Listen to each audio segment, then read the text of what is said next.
Ako to mandok ang tatay.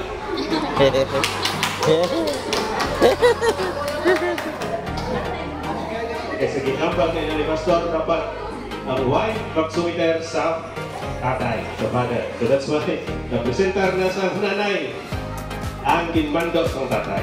Okay. By the way, dugangan sa tatay, subong hapon, bahagi sapat sa siningang question. Okay. As fathers, how can we build, strengthen our families? Okay. So, mabalaan mo natin ang tatay katimbanggit na ako pundasyon sa panimalay. Okay, so kung huyang ang isa katatay, huyang ang panimalay, huyang man ang pamilya. So dapat ang tatay maging mabakod, maagi sa pagpalangga sa anang bilog ang pamilya, sa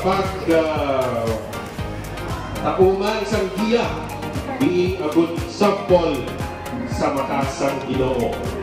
Okay, una, mag-execute, kung mag-illustrate, paagi sa pag-dalon ang pamilya sa simbahan. Alright. Lights. Number one, itubod na natin, para isa na lang na-execute. Okay. As men, number two, as men, what can we contribute to build our church? Of course, we lead as a father, we lead, we guide, and spearhead always the church activities. Okay. Then, dalawagit ng tanay mga tatay, may pagkaisa, may pag-intindi, kooperasyon para sa pag-build ng aton na simbahan. Okay. Number three, as men, how can we build, impact our society? Okay. So, as matarang na tatay, never engage to the ungodly or worldly things such as vices, committing adultery, and other crime-related activities. And of course, katimbang sa ating mga pastor, sa pagdala sa mayong na balita o kung sa pag-attract sa good testimony about the Word of God. Okay, so sa sining kayunan, magkakasundayan kami ng mga tatay. Cardo? Cardo din ka na? Cardo din? Mapunta ka ako kay Tungod. Tubungad na Domingo para sa Ginoo. Pinalagyan natin mag-trip ha? Sobrang natin may mga assignment. Pag sa mga isulahan, no? Pag may mga gimmick, baka mas may barkada na ako sa kinakaon. So, pag-iin mo si ka sa itong mga pagkaon. Sige na po inulat, no? Tatay. Agad-agad ko pa sa'yo, may late naman kami tulang Domingo ang schedule. Ay, pati naman din na ipaiway na ito na tanan-tanan din na ito. Di ba nga unahon na ito sa Ginoo?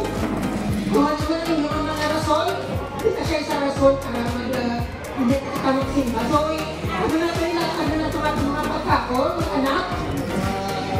Anak, ano kayo lang natin mga anak? Mga tigulang na kamuhay, di ka mo yan ano to? Baso. Subang mo na pita. Rasul, puros na lang rasul. Ano na, ano ko lang, gorang Ginoo. Ano pita? Paso na ko lang kulabo. Sige ka lang ako. Bagong draw na ko. Bumagkaon. Pita ang subang. Oh, ang subang ang pita. Ang subang nyo. Oh, Pedro. Pwede na rin mo. Sige. Totoo mo yun, ha? So, Virgin, so ikaw na lang mo pala mo, no? Diba ako yung kita? Salamat sa Diyos ay sa imo, paghatag sa amon amay na nag-disiplina sa amon, good na patuban namon ang iyang sinasubo alaman sa imong iluson. Amen.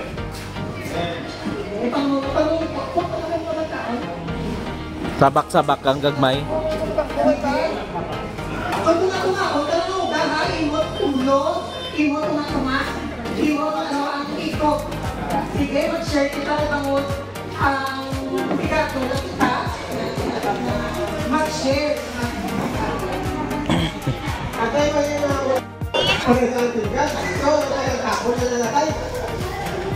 anak, natawag ka man ako, natawag kita konti. Kapagay mo nga tayo ng kita. So sige, so tayo, natin makasimba na kape. Sige, tapos na ng taon. Magiging ako na kay para alibaw sa mga mga rasot. Kita mo na, turas na o, alas 3 na.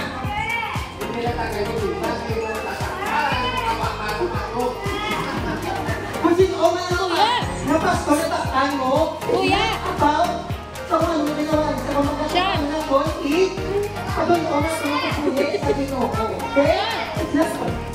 Ano ginagawa na, nakakot siya. Hindi sinabi mo, pinulog ang sinanay mo. Ay, naku! Nanay. Nanay. Ara si nanay.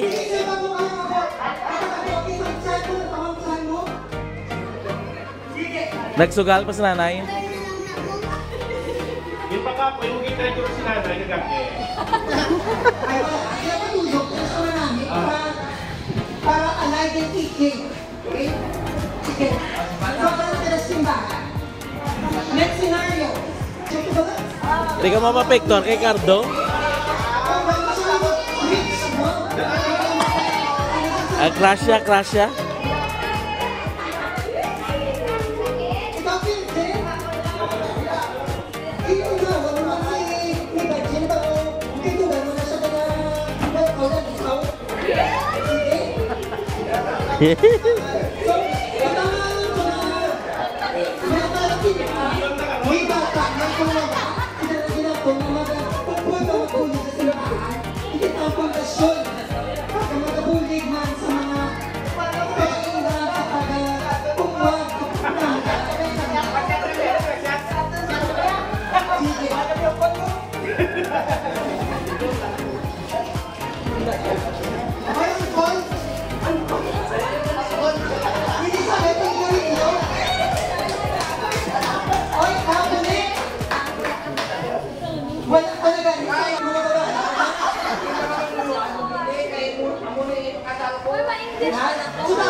Siya po yun.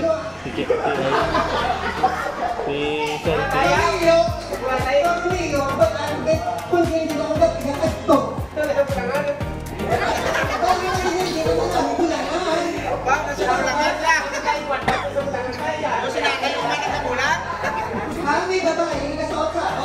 Ay, walihin na kagwan. Hindi mo nagaliyo. Hindi mo ginom.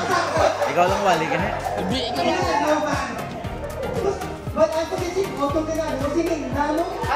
Kasi ka, balik. Hindi ka mag-late. Yung bal mo, tansama na. Vices, ito. Mga vices, ang mga ito na mga